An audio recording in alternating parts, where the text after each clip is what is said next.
దొరికిన దేవ్ యాక్టివిటీ ఏంటి? ఎక్కడెక్కడ ఈ సోదాలు కొనసాగినాయి? మనకెవరు దేవ్ అన్న ఆయన ఎవరు దొరకలేదండి. మనకొచ్చేసి దేవ్‌జీ అన్న ఆయనకి సంబంధించిన ప్రొటెక్షన్ టీము ఇక్కడ ఉన్నది అని చెప్పి ఆ 28 మందిలో మనకొచ్చిన ఇన్ఫర్మేషన్ అది. అది మనం కన్ఫర్మ్ చేసుకుంటాం. అంటే ఎక్కడెక్కడ ఈ సోదాలు జరిగినాయి త్రూఅవుట్ ఏపీలో? రిమైనింగ్ ఇంకా ఈ జిల్లా కాకుండా ఇంకో 4 జిల్లాల్లో జరిగినట్టు తెలుస్తుంది. ఆయా జిల్లాలో ఆ పర్టికులర్ ఆపరేషన్స్ కంక్లూడ్ అయినప్పుడు they will give the information. Sir, అంటే పోలీసులు చాలా పకడ్బందీగా వ్యవహరించి ఒక డంపును అంటే ఒక కీలకమైన స్థావరాన్ని కనుగొన్నారు. దాదాపుగా 2 దశాబ్దాల తర్వాత మళ్ళీ ఈ ఏరియాలో మావోయిస్టులు. సో భవిష్యత్తులో ఇటువంటి ఘటనలు జరగకుండా ఎటువంటి యాక్టివిటీ తీసుకోబోతా ఉన్నారు? అంటే ఇప్పుడు కూడా మన వాళ్ళు బాగా ఎఫిషియెంట్గా ఉండబట్టి ఇది పట్టుకున్నామన్న విషయం ఫస్ట్ అందరూ కూడా గుర్తించాల్సిన విషయం. అది ఒకవేళ ఎఫిషియెంట్గా లేకపోతే వాళ్ళు ఇక్కడ నుండి వెళ్ళిపోయి వేరే చోటకి వెళ్దురు.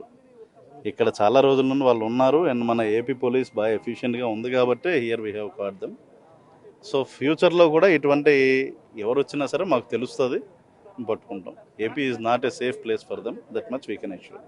సో ఇది మొత్తం మీద చూసుకుంటే మావోయిస్టులకు సంబంధించి అమరావతి కేంద్రంగా ఏదో ఒక యాక్టివిటీని కొనసాగించేందుకు మాత్రమే ఇక్కడ డంపు అంటే ఇక్కడ ఉన్నట్లు కూడా ఎస్పీ చెప్తున్నారు. ఎందుకు వచ్చారు, ఏం చేయబోతున్నారు, దానికి కారణం ఏంటనే దానికి సంబంధించి విచారణ చేపట్టి వివరాలు వెల్లడిస్తాం. ఖచ్చితంగా ఆంధ్రప్రదేశ్ మాత్రం మావోయిస్టులకి షెల్టర్ జోన్ కాదు అని చెప్పి కృష్ణా జిల్లా ఎస్పీ అంటున్నారు. Voter studio.